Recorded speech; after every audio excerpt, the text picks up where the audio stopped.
Alright, this ain't just a depth chart discussion. This is a full-blown survival game. We got 6 quarterbacks for 4 spots. 2 gotta go, maybe they transfer. Maybe they quit football and start selling farmers insurance. Maybe they get locked in a film room and aren't seen again until 2027. Either way, bodies are hitting the effing floor, and we're here to figure out who survives. Let's break it down like Vincent Shavers Jr. blowing up an RPO.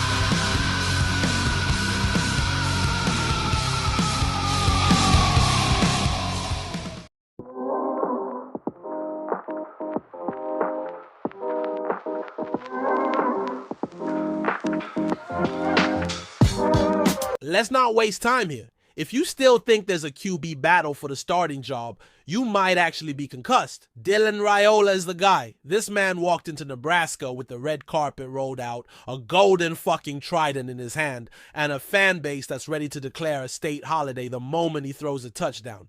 5-star pedigree, NFL arm, son of a Husker legend. This man's not losing a job unless he gets abducted by these aliens or spontaneously decides to become a male model. So this ain't about QB1, this is about the chaos behind him. There's only one real question here. Who's the first poor bastard that gets thrown into a game if Raiola gets his soul separated from his body by a 275-pound edge rusher? TJ Lateef, QB2, Orange Lutheran, California. This kid played in California's Trinity League, which is basically the SEC of high school football. If you're a quarterback and you make it out of that league without developing PTSD, you're probably built for the Big Ten. He's mobile, he's quick, and he's been dodging D1 pass rushers since puberty. If you're Matt Rule, you look at this dude and say, yeah, I'd rather put my season in the hands of this guy than the quarterback equivalent of a decommissioned Sherman tank.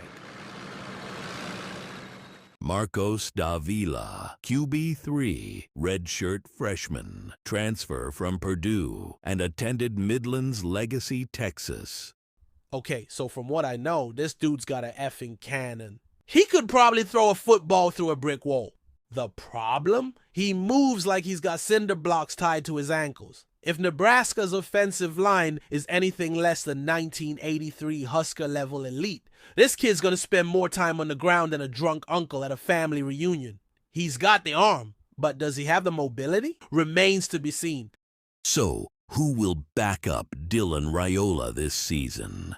TJ Lateef. I think it's Lateef. Nebraska needs mobility at QB2. The get out of the way before you get folded in half gene. Davila's a solid insurance policy, but if Lateef picks up the playbook, it's his job. That puts Davila in a weird spot. He's probably too talented to rot at QB3, but he's not the guy they're betting on for the future. If Lateef takes the backup job and Davila's stuck watching from the sideline like a divorced dad at his kid's birthday party, well, we all know what happens next.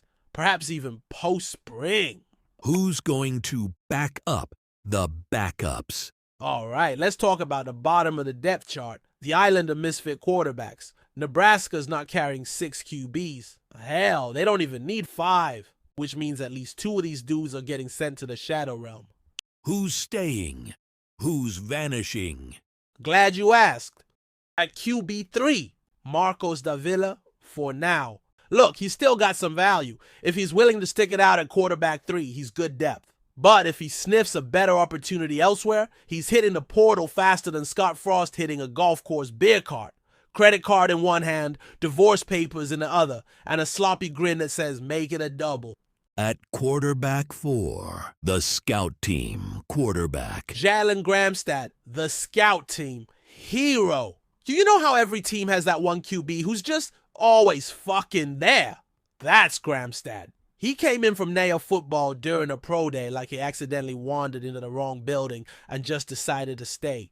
But here's the thing. Every team needs a guy to run scout team offense, eat film room snacks, and occasionally throw a decent practice ball. This dude isn't going anywhere. He's about to be a Husker lifer. Part quarterback, part assistant coach, part emotional support quarterback. You need a guy like that. He ain't playing on Saturdays, but he's sticking around. And those we may not see come back.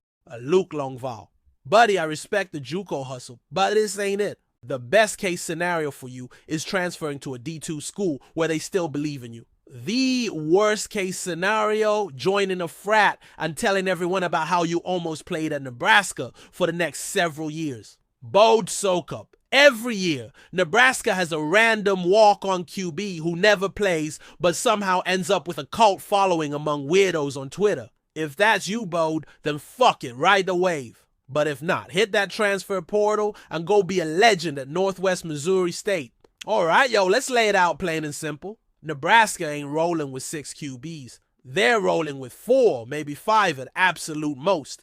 And here's my effing prediction. QB1, Dylan Raiola. He's the sun and the moon, the reason we wake up in the morning. QB2, TJ Lateef, mobile, Big Ten ready, best backup option. QB3, Marcos Davila for now, but he's eyeing that transfer portal harder than a freshman eyeing a fake ID. Now, here's the thing. Lateef may redshirt. And if that's the case, expect him to get some cameo appearances in 4 regular season games, likely against Cincinnati, Akron, Houston Christian, and one other pick-your-own-adventure matchup, plus the postseason. Why? Because Glenn Thomas and Holgorsen are out here in game theory mode, setting up Davila or even Gramstad to be Raiola's emergency parachute while maximizing each player's eligibility. This also gives Lateef a golden opportunity to marinate. Mentally, physically, spiritually, mostly physically though. Because right now at 6'2" and $190, he's floating around 8 pounds lighter than Nebraska's skinniest modern era starting QB when Luke McCaffrey was out there sprinting for his life and getting trucked at 6'2", 198. Taylor Martinez, for reference, was 6'2", 205 when he committed, aka built for speed but at least had a little cushion for contact. Lateef? He's got some room to bulk up. That's where Coach Campbell and the infamous Sue weight room come in. This summer is huge for Lateef. Protein shakes, squats, maybe even some good old-fashioned corn-fed Nebraska steaks to get him past that 200-pound. And let's be honest, he kinda has to if he doesn't want to be flung across the field like a rag doll. And look, Lateef is probably the best bet for the future, but taking a year to develop could be the move. Redshirting means he gets a full 2 to 3 years to duke it out for the starting job after Raiola rides off into the NFL, or whatever timeline we're manifesting for him. So yeah, patience might pay off. But in the meantime, somebody get this man a cheeseburger and a bench press. That's it. That's your 2025 Husker QB room after the spring scramble. We're locked and loaded. But let me ask you this. Do you trust Lateef as the backup, or do we need a seasoned vet from the portal if Davila decides to take off after spring? Drop your takes, subscribe to the fucking show, and remember, go Big Red, baby!